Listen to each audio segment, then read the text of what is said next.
Olá, tudo bem com você? Paz e bem? E hoje vamos dar continuidade à nossa leitura do Testamento de Francisco de Assis. E antes da gente iniciar a nossa leitura detida do texto, lemos na aula passada, no encontro passado, todo o Testamento. Agora nós vamos ler de forma detida os trechos pausadamente, conversando, vendo aquilo que pode nos despertar aí para o movente do Espírito.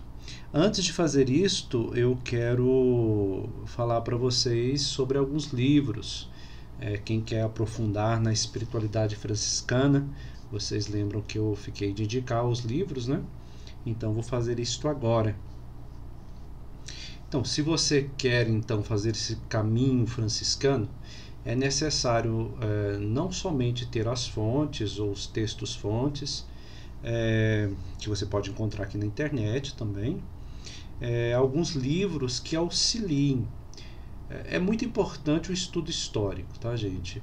Para que a gente não tire o Francisco do seu tempo, né? É necessário que a gente compreenda Francisco e o movimento franciscano dentro do seu tempo e depois os desdobramentos, né? O crescimento da ordem, para que a gente possa ver como que Deus vai agindo, né? Dentro da igreja, dentro dessa inspiração franciscana. Questão histórica, 2 livros, né? Este aqui, do Jacques Le Goff, São Francisco de Assis. Você fácil de encontrar, né? Pode, se você não mora perto de uma livraria, pode comprar pela internet este livro aqui. Outro livro é da Chiara Frugoni, Vida de um Homem, Francisco de Assis. Esse também auxilia, né? Ajuda a gente a entender um pouco da caminhada franciscana. E um que é mais recente, lançado, eu acho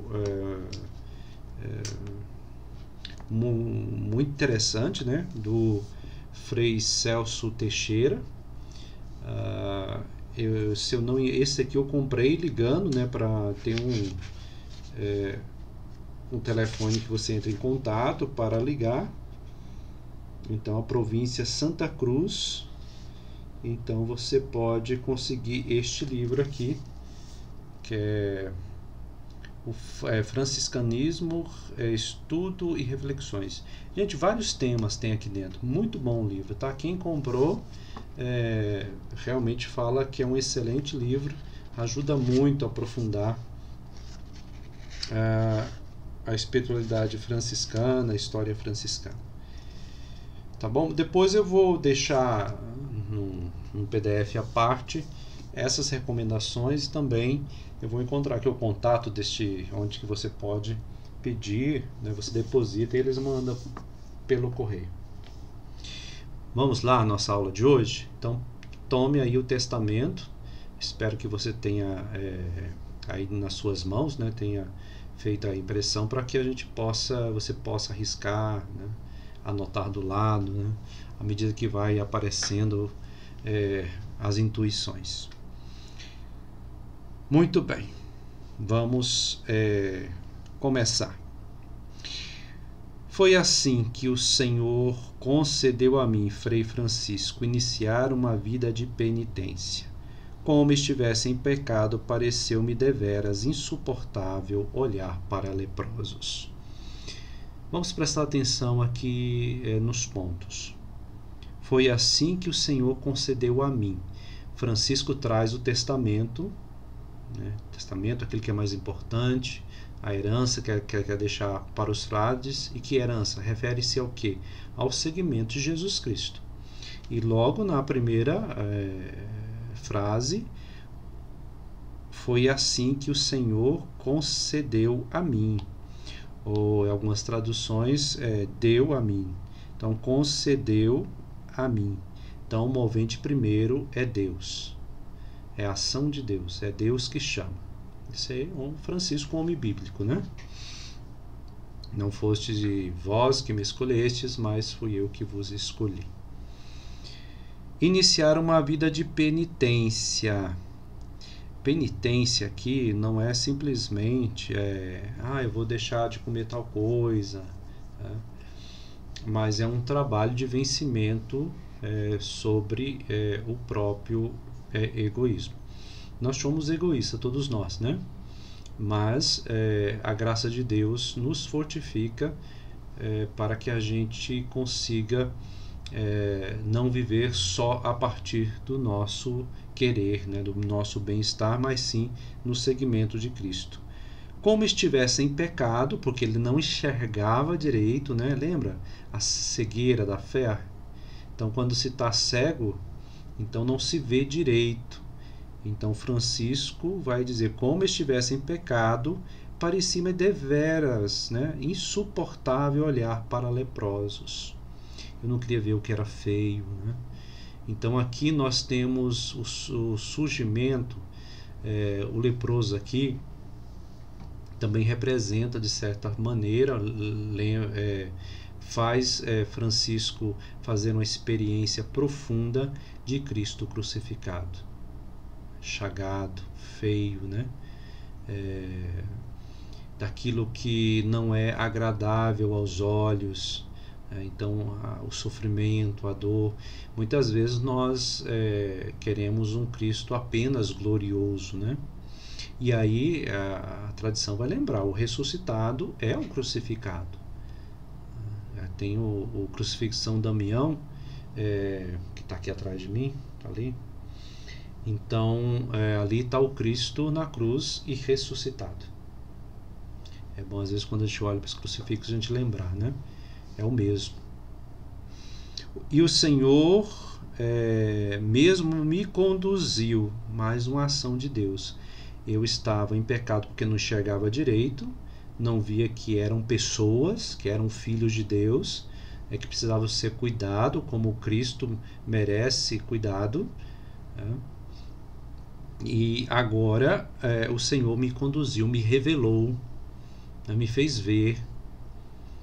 É interessante notar uma coisa, sabe o que é? Que os que moravam em Assis, naquele tempo todo mundo era um cristão, né? Mas mesmo assim desprezavam os pobres. Então a gente percebe que a vivência cristã estava superficial, a vivência cristã tinha se esfriado. E Francisco, indo para o meio daqueles que mais precisam, descobre, né, o chamado de Deus. E eu tive misericórdia com eles. Também outra tradução: eu fiz misericórdia com eles. Francisco adentra na mesma situação, né? Naquele tempo, todos aqueles que tinham contato com os leprosos também eram suspeitos de estar contaminados, né? Contagiados pela doença. Então Francisco, mesmo não apresentando os sinais da lepra, ele foi considerado também um leproso por aqueles que via ele no meio dos leprosos. Então Francisco se fez leproso com os leprosos, pobre com os pobres. E quando me retirava deles, justamente o que antes me parecia amargo se converteu em doçura da alma e do corpo, pois imita a Cristo. E depois disso demorei só bem um pouco e abandonei o mundo. Vamos refletir sobre isto. O que é essa história de abandonar o mundo? Tomar muito cuidado aqui, tá, gente? Muito cuidado, porque abandonar o mundo aqui, prestar atenção, não é deixar o mundo material e viver só no mundo como um mundo religioso, à parte, fechado, né, excluindo todo mundo. Se Francisco fosse assim, ele não iria no meio dos leprosos, né? Sabe por quê? Os leprosos, a interpretação, o preconceito da época era que eles desenvolviam a lepra porque eles estavam em pecado. E normalmente ou era culpa deles, porque eles viviam no pecado, tinham cometido o pecado da luxúria, ou porque era culpa dos pais que tiveram relações e geraram, né, filhos daquele estado devido à culpa deles. Então eram várias noções que jogavam a culpa em cima deles, né? Além de estar doentes, ainda recebiam a culpa, né? O julgamento. Então Francisco sai deste mundo de julgamento, né? Eu deixei este modo de ver, porque o Senhor me revelou outro olhar. Então a gente essa mudança, né? É o nascer da água, né? Se o seu olho leva a pecar, arranca-o, né? Ou seja, tire esse olhar, deixe nascer outro. E o Senhor deu-me tanta fé nas igrejas que com simplicidade orava e dizia: nós vos adoramos, Senhor Jesus Cristo, aqui em todas as vossas igrejas que estão no mundo inteiro, e vos bendizemos, porque pela vossa santa cruz remistes no mundo. Prestai atenção. Francisco não abandona o mundo, né? Ele assume o mundo, mas é desprezado, mais pobre, mais excluído, né? E isto faz com que ele encarne a compaixão e veja o Cristo crucificado. Então a glória se dá no meio destes. É uma mudança, né? É uma mudança de concepção religiosa da época. E Francisco aumentava cada vez mais a devoção às igrejas, porque tinha esse intercâmbio vivo, né? Corpo eucarístico, corpo daquele que sofre, Cristo crucificado, corpo daquele crucificado, né? Então é uma concretude, é um processo de atualizar a encarnação, o resgate, né? Então é nesse caminho concreto. É um novo mundo que surge, uma nova visão, assumindo completamente esse mundo, né? Não aquele mundo da burguesia que só queria o poder, a ganância. E o Senhor me dar tanta fé nos sacerdotes que vivem segundo a forma da Santa Igreja Romana. Por quê? Vamos prestar atenção. Por causa de suas ordens, que mesmo que me perseguisse, quero recorrer a eles. E tem um motivo para isso, né? E se tivesse tanta sabedoria, né, se Francisco fosse tão inteligente como Salomão, e encontrasse míseros sacerdotes do mundo nas paróquias em que eles moram, não quero pregar quanto à vontade deles. Francisco é católico, não simplesmente na obediência cega, né? Porque ele percebe que muitos sacerdotes estavam em pecado, né? Vivia de forma errada, mas ele sabe que a graça de Deus é maior e a graça de Deus perpassa por eles. São eles que trazem, né, o corpo, o sangue, a palavra. Então Francisco sabe que todos nós somos pecadores, mas também sabe que a graça passa por todos nós, principalmente pelos ministros, né, que ministram esses santíssimos mistérios. E ele quer ser obediente, né? Se falar não prega aqui, ele não pregava. E hei de respeitar, amar e honrar a eles e a todos os outros como a meus senhores. É interessante que naquele tempo, quando a gente ouviu aqui, né, padres pobrezinhos, sacerdotes pobrezinhos, porque naquele tempo tinha muitos padres que viviam em capelas, né, pequenas, e tinha uns mesmo que quase passavam necessidade, né? Então, mesmo aí, miseráveis, pobres, às vezes sem muita instrução, tinha muitos padres que não tinham muita instrução, sabia apenas ali o básico, né, para rezar a missa. Mesmo assim, Francisco queria ouvir, né, queria participar da comunhão. E nem quero olhar para o pecado deles, porque neles reconheço o Filho de Deus, e eles são os meus senhores. Francisco não olha com olhar de julgamento, não olha com olhar do pecado. Onde ele aprendeu isso? Com os leprosos. Isso nós vamos ficar aqui gravado nesse curso, tá?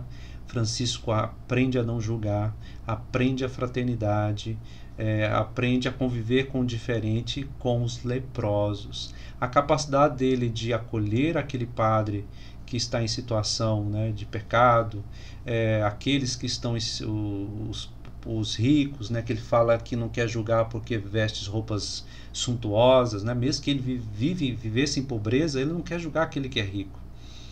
Também dá a capacidade, vivendo com os leprosos, de viver com o diferente, até chegar na experiência do sultão, né, que a gente conhece, né, quando Francisco vai até o sultão, não com armas, mas para um diálogo, né, uma conversa. e neles, né, nos sacerdotes, reconhece a ação de Deus. Muito bem, espero que possa ter ajudado aí na sua meditação, na sua reflexão. Nós fomos até o ponto 9 hoje, e na próxima aula, no próximo encontro, nós vamos dar seguimento, refletindo, lembrando o contexto histórico, também trazendo para o nosso dia a dia. Na medida que nós vamos caminhando, a gente vai fazer isso com mais frequência, né? Aqui já deu para intuir, né, que a gente precisa lidar com o diferente, precisa deixar de ter o olhar de julgamento, precisa ser acolhedor, independentemente de quem seja. Isto é viver a espiritualidade franciscana. Paz e bem, e até mais. Tchau.